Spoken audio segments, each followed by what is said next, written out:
أعوذ بالله من الشيطان الرجيم بسم الله الرحمن الرحيم الحمد لله رب العالمين بارئ الخلائق أجمعين فاطر السماوات والأرضين والصلاة والسلام على أشرف الأنبياء والمرسلين المبعوث رحمة للعالمين شفيع المذنبين وحبيب قلوب الصادقين سيدنا ومولانا أبي القاسم محمد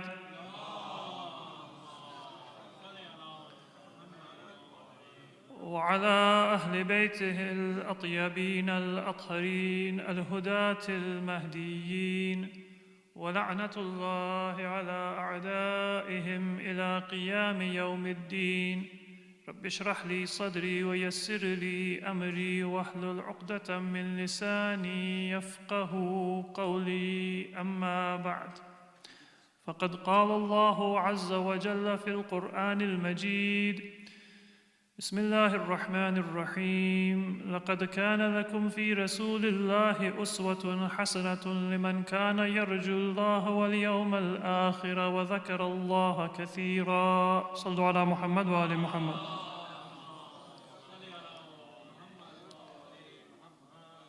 Dear brothers and sisters, Assalamu alaikum wa rahmatullahi wa barakatuh.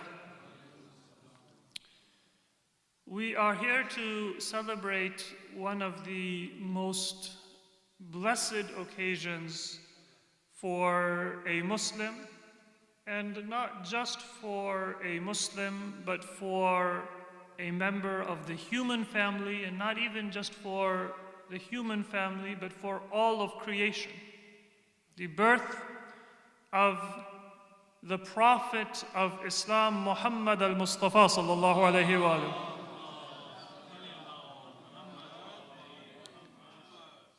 It is our belief that the birth and the mission and the message of our beloved Prophet is the greatest manifestation of God's mercy for us as His followers, for all of humanity, and for all of His creation. Because we believe that Allah has created the world with a purpose. There is a wisdom and a purpose in the creation of every atom and every animal and every plant and every animate and every inanimate object in this world. And the only way that not just humanity, but all of creation can be able to achieve its purpose is to recognize what is that place, and then for those of us who have intellect and power, to put things in their proper place. They say that in our time, the greatest challenge facing humanity is climate change. Sometimes there are extreme forms of weather, dryness, extreme storms, increased heat or lack of rain or excessive rain, different changes that are taking place. The damage is not being felt just by human beings, but by animals in the sea, by those that live in isolated jungles. The pollution, the damage that is being caused by humanity is reaching all of those corners of the world. And that is because people don't recognize that Allah has created not just us with wants and desires and needs, but He has created everything within the world and the preservation of that environment and that ecosystem is what allows us to sustain ourselves and to thrive. And it is only when people recognize the divine origin of all of existence and they look at nature not as something to be conquered, but as something to be honored, protected, and preserved for the sake of Allah subhanahu wa ta'ala, that we will be able to overcome the challenges that humanity faces. Whether it be human challenges of poverty, of warfare, of aggression, or those greater challenges where it is animals and it is plants and it is other parts of creation that suffer because of our actions. So this is just one element. This is not the total meaning of the Prophet of Islam being a mercy for humanity. But this is just one part of that mercy. That if people recognize that they are created by Allah subhanahu wa ta'ala, we have an obligation to Allah. And because of that obligation to Allah, we have an obligation towards every other part of creation. It is only in the recognition of that obligation, that relationship, that connection, that everything within the world will be able to be honored and respected in the way that Allah intended. And that is essential to the message of our Prophet Muhammad sallallahu alaihi wasallam. To know what is our place and what is our obligation to every other part of God's creation. To recognize that nothing exists in this world by chance, and nothing exists in this world that is not a reflection and a manifestation of the wisdom and the beauty and the power of God's creation. And so that recognition is part of our faith. It is part of our ibadah and our worship. The ayat of Allah are in the text of the Quran. And the ayat of Allah are within the existence of the beautiful signs in the universe and in the world. And whenever the Quran speaks of ayat, يَتْلُو عَلَيْهِمْ آيَاتِهِ, then it has two meanings. One is the Prophet recites the verses of the Quran, and the other is that the Prophet reminds us of the signs of God within creation. Existence and text, they are both signs of Allah subhanahu wa ta'ala, and you cannot honor one without the other. So if you are an environmentalist, but you do not recognize the text of revelation and the true purpose of creation, then you are not truly honoring the environment or nature or creation. And if you are an abid and a worshipper, but you don't respect the external signs of God, you don't care about wasting resources, you don't care about polluting the earth, you don't care about fasad and corruption within the earth, then you are not an abid and you are not a worshipper. So we will be talking, inshaAllah, in the brief time that we have together tonight about the example of the Prophet, because the Quran tells us, لَقَدْ كَانَ لَكُمْ فِي رَسُولِ اللَّهِ أُسْوَةٌ حَسَنَةٌ لِمَنْ كَانَ يَرْجُو اللَّهَ وَالْيَوْمَ الْآخِرَةَ وَذَكَرَ اللَّهَ كَثِيرًا. He is the best example. But before I begin to talk about the example of the Prophet, we also have an element of sadness in this community. A very respected and a very dear member of our community passed away yesterday morning. Many of you are familiar, have heard the news, and have been praying for Marhuma and for her family. May Allah grant her a high rank in the company of Muhammad wa Ali Muhammad in the hereafter. Salli ala Muhammad wa ali Muhammad. And for her family members, may Allah grant them sabr and forbearance, patience, and reward for their patience.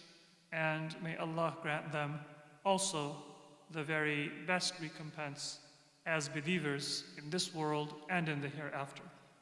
For Marhuma Nighat Basravi and for all other marhumin, I request you to recite a Surah Fatihah.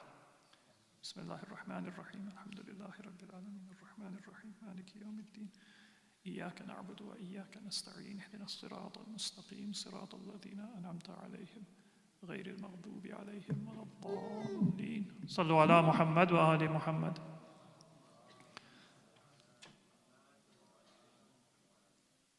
It is our belief that even when we leave this world, our actions, they are preserved based on our intentions. And this program was also sponsored by the family and the relatives of Marhuma. And we pray to Allah that she receives the happiness of this remembrance and the qurb and the closeness to the Prophet that comes from this remembrance, and the reward of the sponsorship and the participation in this program. Sallu ala Muhammad wa ali Muhammad.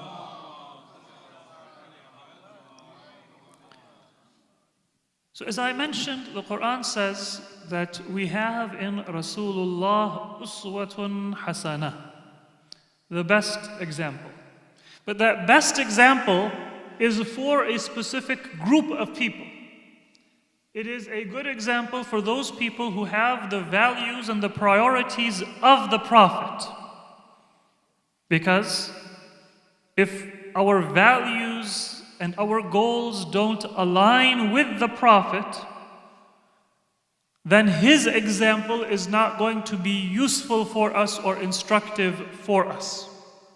There are people who looked at the life of the Prophet and they just looked at how he was able to unite tribes that used to fight against one another, and they derived a political lesson, and they may have used that political lesson for an evil purpose, to achieve power and leadership for themselves, but not in line with the purposes that the Prophet had intended. There are other people who may have looked at the life of the Prophet and how he was an effective military leader, and they may have benefited from that military strategy. In fact, all of the conquests of Islam, they were based upon the wise foundation that was put by Rasulullah sallallahu alaihi wa alihi.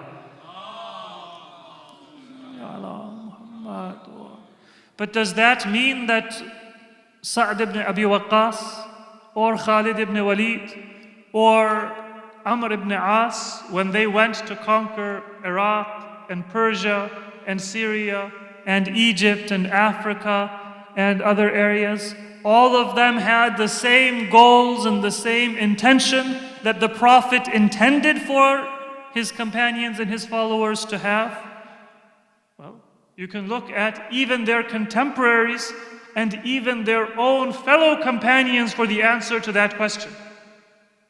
In the very first conquest, which was the reconquest of those Arabian tribes who had given their allegiance to Islam, and when they saw what had taken place in Medina after the death of the Prophet, they said that we will continue to pray. But we are not convinced that this authority that is claiming to be the successor of the Prophet in Medina is an authentic and a legitimate authority. They said, we are Muslim, but we have questions because we heard the Prophet say something, and this is not what happened in Medina. And this is not anything that a Muslim can dispute.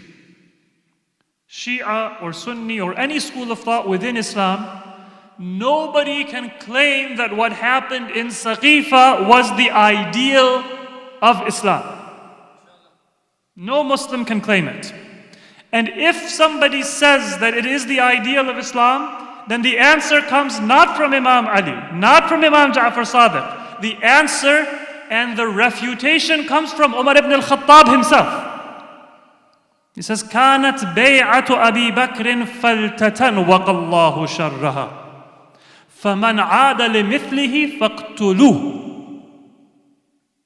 This is not Imam Ali alayhi salam speaking, not Imam Ja'far Sadiq speaking, not a Shi'i scholar speaking, but it is Umar ibn al-Khattab, the second caliph of Islam, speaking. كانت بيعة أبي بكر فلتة. The allegiance to Abu Bakr in Saqifah was an unprepared and an ill thought out act. Falta is when you slip up. It was something that was not well considered and well thought out.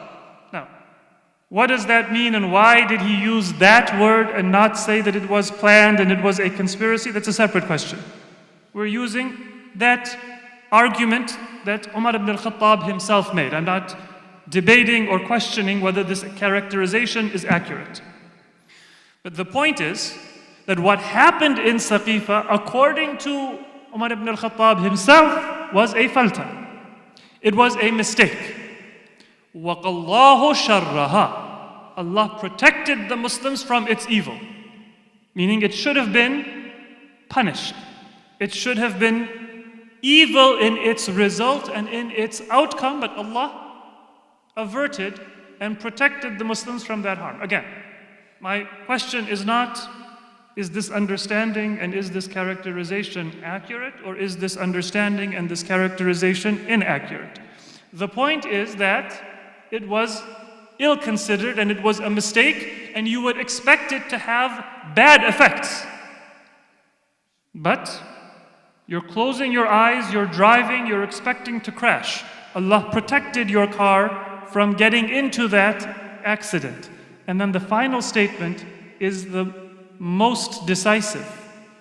The fatwa of the second caliph of the Muslims, Umar ibn al-Khattab, is فَمَنْ عَادَ لِمِثْلِهِ فَاقْتُلُوهُ. If somebody repeats this action, they are worthy of death. It is a capital punishment according to the fatwa of Umar ibn al-Khattab if you repeat what happened in Saqifah. That punishment in the teaching of Islam is referred only for the very worst crimes. Even a person who drinks, or a person, na'udhu billah, who commits indecency, is not punished by death. If you do what they did in Saqifah, then in the fatwa of the caliph, it is worse than theft. It is worse than indecency. It is worse than gambling. It is worse than drunkenness. Those punishments that have hudud and are kaba'ir in the Quran. Because its punishment is death. And their punishment is not death. So this is not my opinion, but the ruling of one of the beneficiaries of Saqifah. In fact, the greatest beneficiary of Saqifah says this is the natural outcome. So, very clearly, the Muslim community, no Muslim, Shi'i or Sunni, is allowed to say that what happened in Saqifah was good.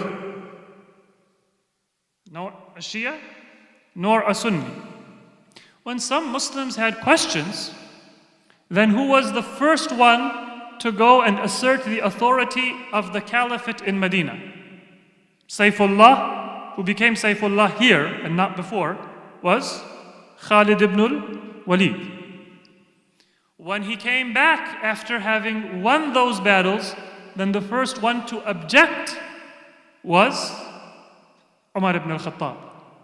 That this was an unfair and an excessively violent and aggressive battle, Muslims were killed unjustly. Muslim property and Muslim families and honor was destroyed. Malik ibn Nuwaira, who was a Muslim and prayed, was killed. Family was taken captive. Many indecent acts were committed. Because of this crime, after Abu Bakr passed away, Khalid left Medina and left Hijaz because he was afraid that Umar ibn al-Khattab might punish him for that same act that he had committed in establishing the authority of the caliphate in Medina. So the foundation of those conquests was not according to the prophetic example. Not my opinion or your opinion, but according to the opinion of Umar ibn al-Khattab himself, who is celebrated as the caliph during many of the foundational conquests of Islam. So some people, they may have learned from the Prophet how to be a military leader. Some people may have learned from the Prophet how to be a political leader. Some people may have learned from the Prophet how to do many different things. But the Quran says that if you want the Prophet to be an example for yourself, then you need to have certain attributes. Then you will be able to be a student and a follower of the Prophet. This uswah is not as a general. This uswah is not as a ruler. This uswah is not just as somebody who fulfills a limited role for humanity. The uswah of the Prophet, the example of the Prophet is liman kana yarjullah wal yawm al-akhir wa dhakara Allah kathira. Those who have sallu ala Muhammad wa ala sallu ala Muhammad. Those who have three attributes. Those who have the attribute of seeking and wanting to be reunited with Allah. Their life is a life of love for Allah subhanahu wa ta'ala. They can compromise on everything, but they cannot compromise on Allah subhanahu wa ta'ala. We build our worldly lives and then we give our extra time to Allah subhanahu wa ta'ala. But the Prophet in his example for those people who are more concerned about their religious education than they are concerned about their professional education. They are responsible and so they take care of their professional education in order to be able to serve Allah effectively. If I ignore my livelihood, I ignore my material needs, then I am not serving Allah. But my mind and my heart is not worried about the board certification or the license that I need to renew. My heart and my mind is concerned about my renewing and increasing my religious knowledge. Even if, according to a hadith of Imam Ja'far as-Sadiq alayhi salatu was-salam, Muhammad, I'm not able to spend my entire week in the seeking of religious knowledge. The Imam says, at least on Friday, set aside a time where you are doing tafaqquh fi d-deen. You are learning about your religion. One day in the week, and if it doesn't work on Friday, then the Imam said Friday because that is the best day. And that is the day when in an Islamic country, people have more time outside of their other obligations. But if it works for you on Saturday or if it works for you on Sunday, then it can be on any of those days. In our communities, people think of Sunday school for children. When in reality, if we are a Muslim community, then we should be worried about school and education for adults. Because we actually have a greater responsibility than children. Children don't have taklif. And if they make a mistake, then they are not liable for it. They have a lifetime to continue to learn. If they are set on the right path of love for the Prophet, then they can learn what they need to learn at that time. The actual amount that a child needs to know to practice Islam, salat, saum, their basic obligations, that is very straightforward and very easy. Other than that, they need to have a love of Islam. They're not going to come into contact with the majority of najasat. They are not going to be leading Salatul Janaza or burying people. They're not going to be engaging in commerce. They're not going to be getting married. They're not going to be writing a wasiyah. They're not going to be doing so many of those tasks that a Muslim needs to do. So their knowledge needs are relatively limited. Mostly they are spiritual and emotional needs. But the adult needs to know all of those tasks. Because the majority of Muslims don't know how to best practice and sometimes even how to properly practice their religion. And so, at least one day a week, we should try to improve our religious knowledge so we can convey it to our families, to our children, to the others. Yarjullah wal yawm al-akhir. And those who seek success and their victory in the hereafter. They're looking to not just material success, but their success in the hereafter. And then the final attribute, Allah says, وَذَكَرَ اللَّهَ كَثِيرًا. Those who mention Allah and remember Allah much. Remembering Allah frequently is the third attribute that is mentioned for those who will be able to benefit from the example of the Prophet. And if you look at the life of the followers of the Prophet, then you will see that not everybody was equal dhakir of Allah subhanahu wa ta'ala. There are certain people who had a special connection to the Prophet, and Allah emphasized that they are worthy of dhikr. The greatest of them is Lady Fatima salamullahi alayha. And I'm saying this again because I want to explain what it means to have the example of the Prophet and to be worthy of the example of the Prophet. The Quran says, وَذَكَرَ اللَّهَ كَثِيرًا. If you want to be worthy of the example of the Prophet, then you have to be among those people who mention Allah and remember Allah frequently. When the Quran says, يَا أَيُّهَا الَّذِينَ آمَنُوا اذْكُرُوا اللَّهَ ذِكْرًا كَثِيرًا, remember Allah, a frequent remembrance, then this would have been an impossible task. Dhikran kathira. We've not been obligated to do anything frequently other than dhikr. And to do dhikr kathir, that depends on what is the right of Allah subhanahu wa ta'ala and the expectation. If you give me a cup of tea, then a lot of sugar might be when you put the second spoon in, or the third spoon. And definitely by the fourth spoon, I'll say that's too much. But a lot of salt in food is not going to be the second spoon. A pinch of salt in that same quantity of food may be sufficient. More than that is too much. So it depends on what is the appropriate and the best amount of something for us to say that this is then too much. You look at equilibrium and the balance, and there is no set number of grams that you can say this amount of spice, this amount of seasoning is right. What is the food? What is the seasoning? It might be 10 grams or it might be 100 grams. Similarly, there is no amount of time that you can say it is kathir. If you are sitting with your enemy, then 1 minute is kathir. And the second minute you'll be pulling your hair out.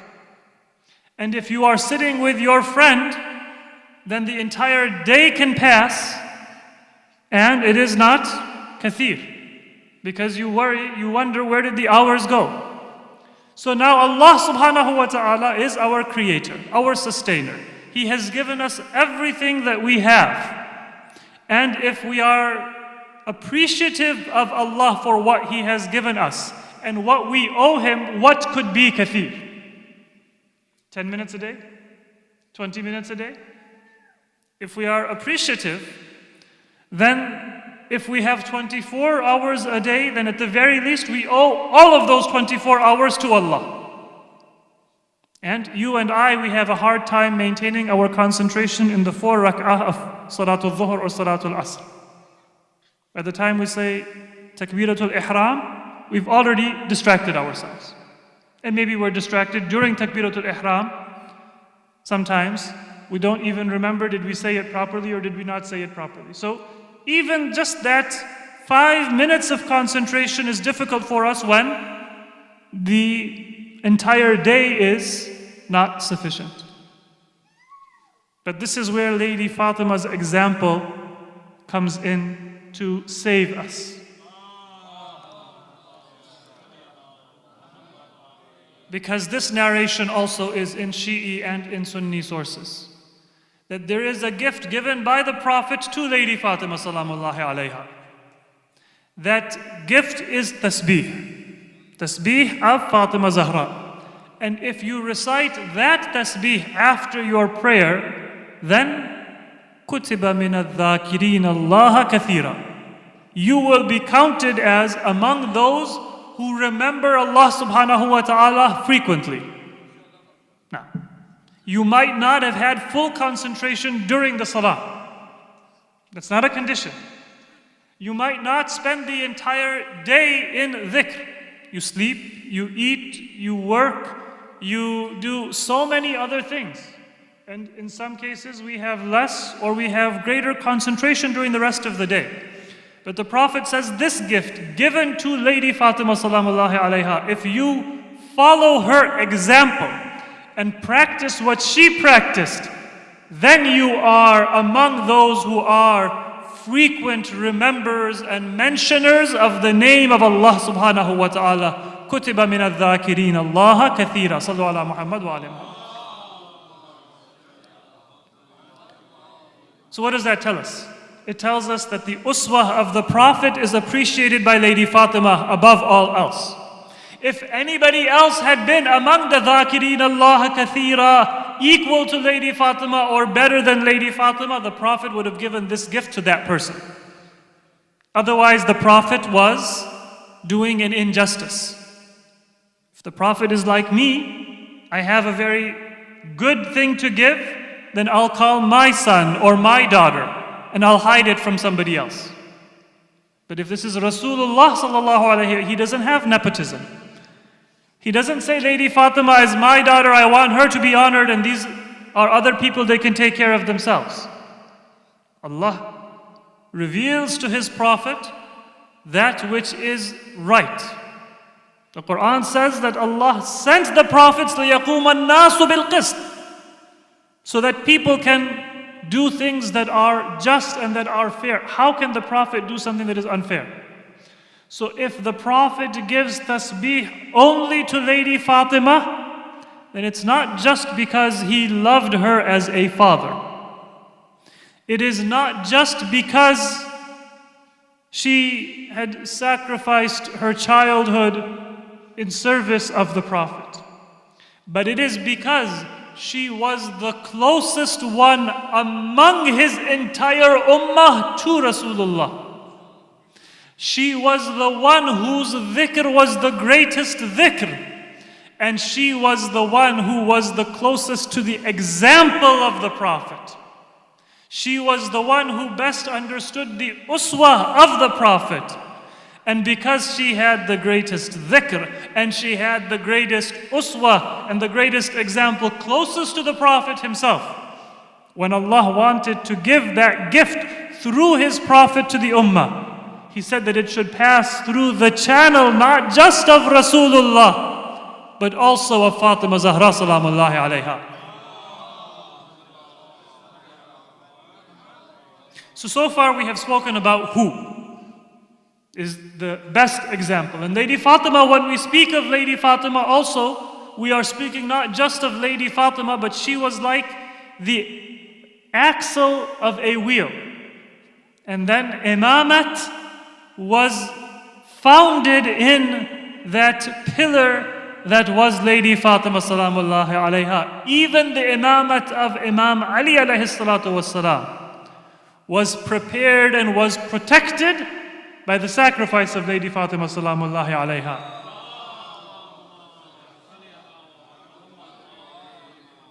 As Bukhari mentions, that so long as Lady Fatima lived, Imam Ali had honor in Medina. And when Lady Fatima died, then Imam Ali was not able to even speak or be spoken to in Medina. He was isolated. So this was the sacrifice of Lady Fatima for the establishment of imamat. So when we speak of Lady Fatima being the closest to the Prophet, we are speaking of her not just in her role as an individual, but as the link between nubuwah and imamah, as that figure who established and protected and ensured that the ummah would know that prophethood is succeeded by the example and by the role model of the imam. So far we have spoken of who is that successor and the representative of the example of the Prophet. Inshallah, at other occasions we will talk about what is that example that Lady Fatima represented, that Imam Ali represented, that Imam Hassan and Imam Hussein and the descendants of Lady Fatima represented. But I would like to move on and speak now about the content of the example of the Prophet himself. Each of those heirs of the Prophet, they represent a complete example and a manifestation of the Prophet's character. And if we speak about any of their lives, we are speaking about the Prophet, because they are the manifestation of the Prophet in their time. Their words, their actions, their emotions, anything that they say or do, that is Rasulullah. But let us move one step forward, and because this is the day when we remember the Prophet himself, let us look directly at the example of the Prophet and not just the manifestations and the examples that come from his family and from his progeny. What was the content of the character of the Prophet, if not just as a military leader and as a political leader and as all of those other roles which the Prophet also fulfilled, but were not his primary and his major role? To answer that question, I would like to start from our own lives. We sometimes have a challenge in dealing with our own children, trying to raise children. Sometimes we emphasize superficial practice. That parents may want their children to dress in a way that is Islamically appropriate, not because the children have a sense of modesty and a sense of honor, but because they want to show their children as model young Muslims. They're more worried about their reputation than about the character of their children. Sometimes we want our families to pray because we are looking at the external example and not the inner source of that external. This is a challenge for all of us. And it was a challenge for the early Muslims in the time of the Prophet himself. Who is the one representing the example of the Prophet? And if any of you have looked at advice given to parents, then one very useful piece of advice is never praise your children or encourage your children to do something just for the outward result, but emphasize for them the inner source of the desired action you want them to take. Don't tell your child they are smart, because then their self-esteem is based on being smart. And if they are challenged or they are not able to succeed in a test, then they will feel like a failure. Because they were supposed to be smart, and now they're not able to succeed. Maybe they'll go from elementary school to high school, and it's a little bit harder. They'll take a difficult course, an AP course, and they'll feel like it's not easy as anymore. If you've told them that you are smart, then they might say, I don't want to take the AP course because it's too challenging. I feel like I'm not smart in that class. They might feel some pressure to go back to the regular class because it's easier. And in that school, in that circle, they will feel like they are maybe above average. They will feel smart. Maybe the challenge will come when they go to college. What do they tell us instead? Praise them or encourage them to think about effort. If you talk about effort, then the outcome will be there for you. But that outcome is not always in their control. That depends on how everyone else in the class is doing, how easy or difficult the material is. Sometimes it just depends on a coincidence. You thought you were well prepared for an exam, a few questions came that you were not ready for, and you may have a different outcome than you had planned for. The next exam you might recover. But the effort is entirely in your control.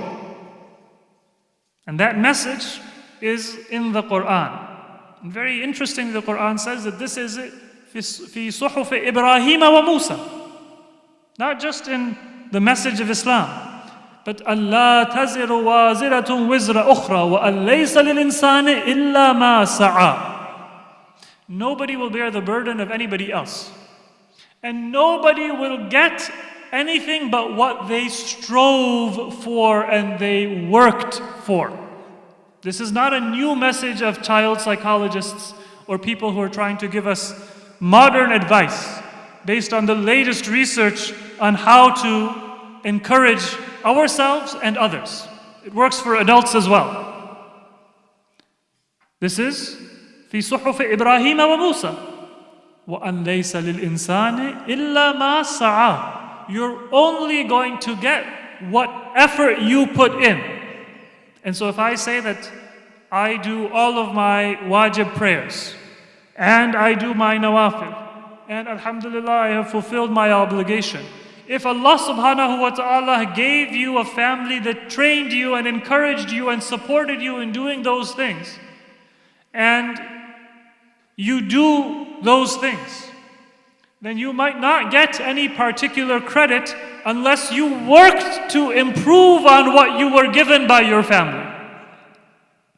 And somebody else who might have a hard time pronouncing the words of the Quran, and they have to work to fit salat within their schedule. And with difficulty they pray their wajib prayers, they don't do nawafil. But they've put a lot of effort into improving their character and their practice to reach that point. Whereas I was raised in a way that, for example, I should have done much more than just my wajib prayers and my nawafil, and I just do the required or a little bit better than that. Whose sa'i is greater? Whose effort is greater? The Quran says that in the logic of Islam, in the logic of the message of Prophet Ibrahim and Prophet Musa and Prophet Muhammad, upon all of whom be peace, sallu ala Muhammad wa alayhi. You only have what you work towards.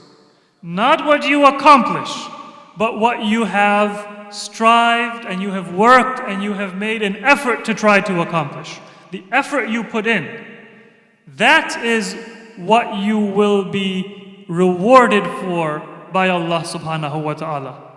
It might not look like a lot, but if you were given little and you made a lot out of it, then Allah subhanahu wa ta'ala will reward you far greater than that person who was not thankful for the opportunities that they were given and they did not build upon those opportunities.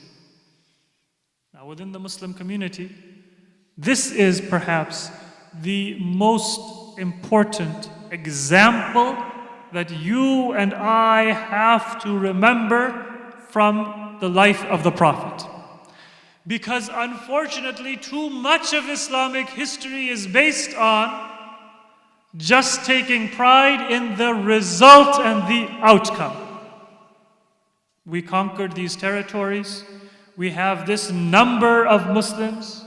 We have this golden age of Islam. This is the outcome.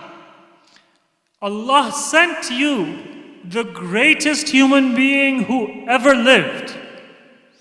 A book which is unlike any previous book.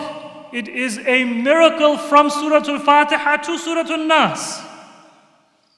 Its text, its language, its eloquence, its message, even the beauty of its recitation, all are miracles.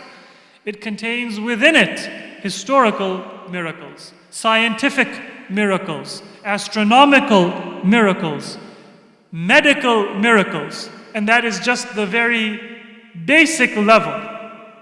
But it is a book of guidance, and the miracle that it has for human guidance is greater than any other scripture that Allah sent. The messenger who brought that scripture is the greatest messenger. The potential that Allah gave this ummah was greater than the potential that He gave any other ummah. And so if we say that we conquered one city or we conquered another city, is that something that we can take pride in? وَأَنْ لَيْسَ لِلْإِنسَانِ إِلَّا مَا سَعَى. What did Allah give you the chance to do as an ummah? And then what did you do? The job of us as Muslims is to change the focus of the Muslim community from taking pride in just a golden age or a history to trying to understand that if we have this religion and this message, then we have a grave responsibility to be a source of peace and guidance and a source of enlightenment for all of humanity. And if people today hear Allahu Akbar and they run and hide because they fear that there might be some attack. If they hear the name of Muhammad, Sallu ala Muhammad wa ala Muhammad, and people don't immediately think of the greatest example of beautiful character and sacrifice and service to humanity, then that means that Allah gave you and me that wonderful resource and we did not honor it. And I can't blame propaganda. I can't blame the enemy. It wasn't their job to honor the name of Muhammad. It was my job and it was your job.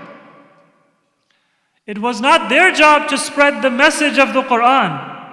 It was your job and it was my job. And this is the orientation that we have to bring to the Muslim community. Because that historical project has failed. There is no more caliphate. There is no more golden age of Islam. There is no more centrality to the Muslim world where everyone looks with respect and with fear and with awe towards Muslim countries. But even in the existence of all of that suffering and all of those hardships, there is still one thing that the Muslim Ummah has, which no one else in humanity has. We don't have the military might anymore. We don't have that centrality of intellectual and scientific production. We don't have that political centrality and that economic centrality. If the torch passes from Europe and from America, then it's likely to go to China and bypass the Muslim world. But in spite of that, there is something that we have, which neither Europe has, nor America has, nor China has, nor any other secular society has or can have. And that is, we have that message that can cure the most sick and the most damaged society. We have that message which is Ala bi dhikrillahi tatma'innul qulub. I don't think you will ever find a society where wounds have healed as effectively as they have healed because of the love of Muhammad wa Ali Muhammad alayhi salatu wassalam.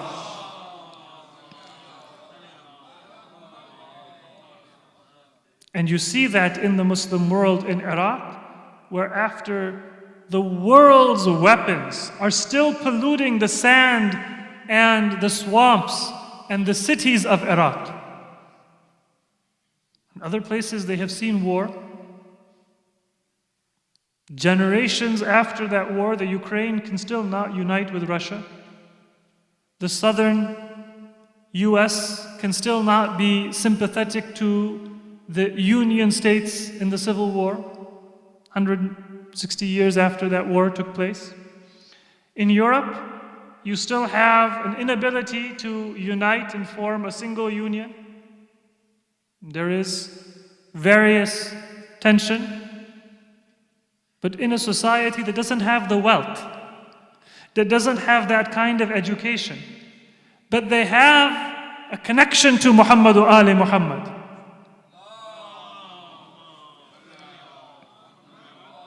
You see that the poor will sacrifice their wealth to serve the guests of the Prophet and his family when they come to Karbala.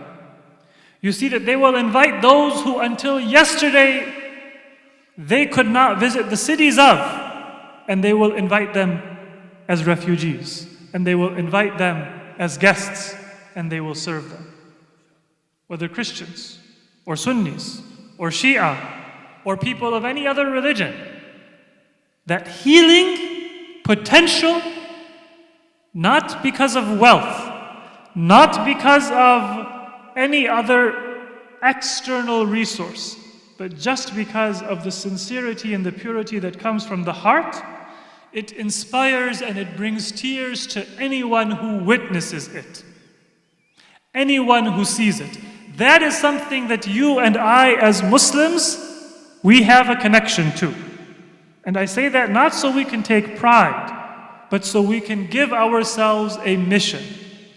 That this is something which, if we orient ourselves not just to the history and the accomplishments that people give importance to, monuments and wealth and degrees and external accomplishments, but we give importance to that sa'i and that effort to connect and represent the purity of the Prophet.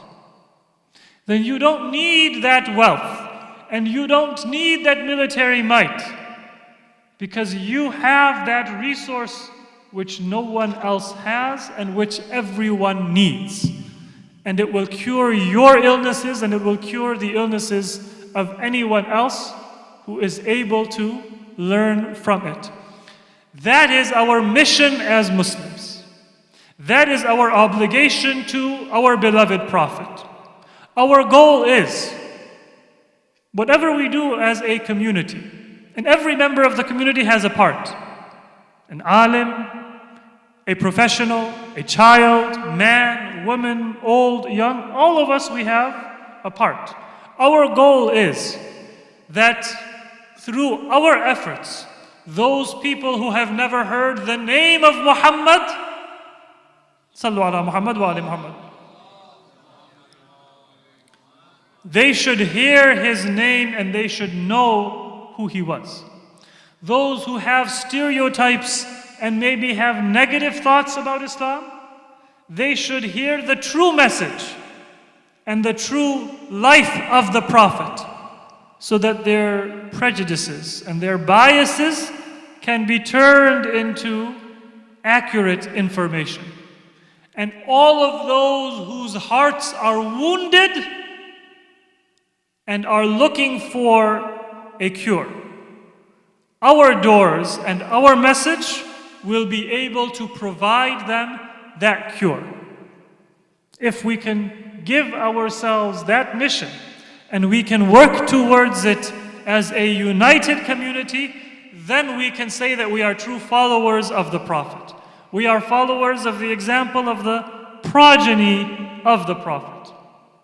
That is our goal, that is our challenge, and that is something that is attainable because it has always been the practice of the Prophet, the progeny of the Prophet, and the followers of the Prophet and his progeny. I pray to Allah subhanahu wa ta'ala that He makes us among those people who don't limit the Prophet to just those superficial roles that may seem very interesting and very attractive to historians or to other people, but that we can appreciate what truly makes the Prophet great.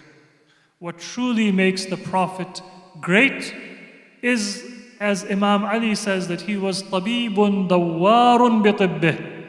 He was that physician who would bring his medicine to those who were in need and not wait for them to come to him.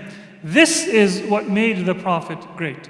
May we all be able to recognize that aspect of the Prophet. And may we be among those who through our actions, through the institutions that we built, the masjid that we build, the environment that we create for our community, may we bring honor to the name of our Prophet and bring people's hearts and bring people's minds and bring people's bodies towards the message of Rasulullah. Those who are Muslim but are foreign to the Prophet, may they connect to the Prophet again according to his true teachings. And those who are not Muslim, may they also enter into that special mercy of the teachings of the Prophet, and may we be the means by which that goal is accomplished. We pray to Allah subhanahu wa ta'ala to bless us with that honor. And in conclusion, once again, I ask all of you to remember Marhuma Nighat Basravi and all other marhumin from our community, from your families, and from the mu'mineen and the Muslimin throughout the world, in particular shuhada and ulama of Islam. May Allah grant them a high rank in the hereafter. For their ithal thawab, please recite Surah Fatihah. اللهم صل على محمد وآل محمد بسم الله الرحمن الرحيم الحمد لله رب العالمين الرحمن الرحيم مالك يوم الدين إياك نعبد وإياك نستعين اهدنا الصراط المستقيم صراط الذين أنعمت عليهم غير المغضوب عليهم ولا الضالين اللهم صل على